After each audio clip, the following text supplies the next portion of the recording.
Hey guys, what's up? Kurt Hughes here with Ignite Baseball. Talking about stretching and unstretching today.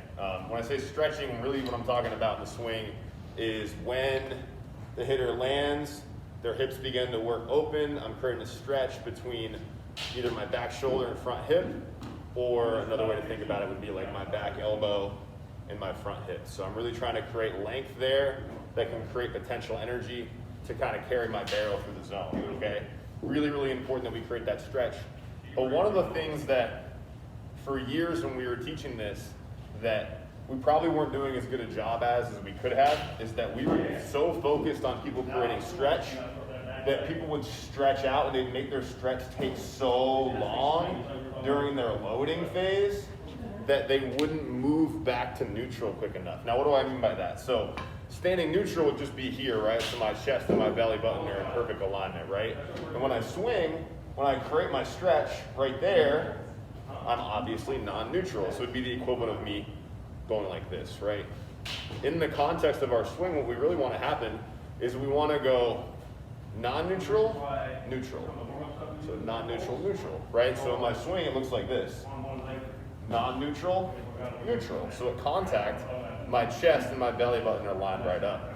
And what we find a lot of times when people load really, really early and get into their scap super early in their swing, a lot of times, especially with athletes that aren't quite as developed, they can't hold that position long enough and they can't get their trunk to rotate back ahead of their hips or even with their hips quick enough.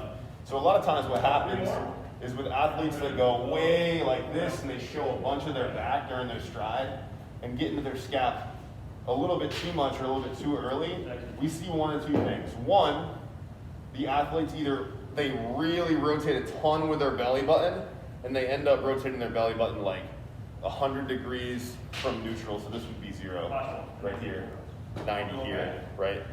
This would be like 120, something like that. So we'll see belly button rotations of a little bit too far, kind of like way over here, when really they should stop here. But the reason that's happening is because the athlete knows, okay, well, I got to get my bat to the ball. And my chest was so far behind when I landed that I couldn't catch it up in time, so my compensation is to try to get my belly button even further so I can deliver my barrel. Problem is, it's kind of hard to see the ball like this unless we're really, really tilted this way.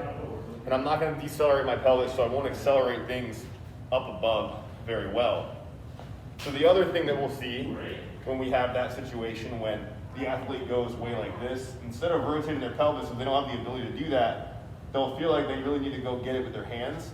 So they'll go like this, and we'll see the athlete come across their body too much. Now some athletes will compensate for that by striding in, so when they pull their hands across their body, they can actually kind of keep it in the way of the ball. But generally, if an athlete doesn't have really good thoracic spine rotation, that's generally not what we teach. So what we'd like to see instead is we'd like to see the pelvis stop really quickly and the chest catch up really quickly to then decelerate and get the hands to be able to go through the ball. So that's a lot of info. So let's kind of take a step back really quick. So ideally, the easiest way to do that is to stay neutral for as long as possible so our belly button can break neutral really quickly and our chest will almost feel like reactive to catch up. So kind of similar to like when you go to the doctors and you kind of tap your patella tendon like this, right? Eventually those tissues become so stretched out so quickly that the quad will fire in order to protect the body, right? We want to kind of engineer the same thing in our swing. So we want to stay neutral during our stride for as long as we can.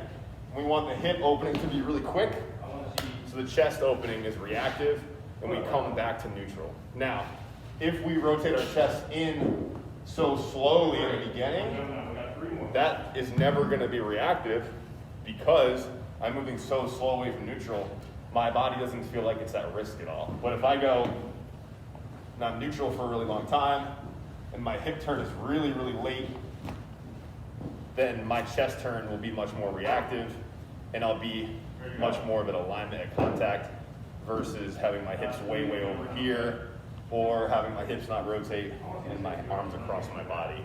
So, long story short, sometimes the best way to create stretch is to wait to stretch for as long as we can. So this is one of the reasons why we don't teach like preset, right? So a lot of college guys will come in here and they'll know that generally they want to get in their scap, right? So they'll get in their stance and they'll be like, boom, like in their scap already, and they're right here. And some guys that have really strong backs, they can do that. But most guys, what ends up happening is once they get in their scap really, really early like this, as they stride, they start to come out of it, which breaks up their kinematic sequence. So generally, if we have guys stand, or girls stand more relaxed in a non-stretched way, they can create their stretch dynamically by turning their hips really, really fast. So they're essentially turning away from their back elbow rather than trying to get their back elbow in this position to then push it forward or over-rotate the hips. So long story short, sometimes the best way to stretch is by almost not stretching until the very last second. So I hope that helps you guys. I know it seems a little counterintuitive, and it's really tricky because a lot of times when athletes come in, they don't get in their scap at all. Like if, let's say you're a 10-year-old, you don't do that at all. And we might have to start you in a position where you actually do over-rotate. But as you get older and pitching gets better, we need to do things that are more functional and they work better. And sometimes we have to change the plan as we go along to fit the athlete and where they're at.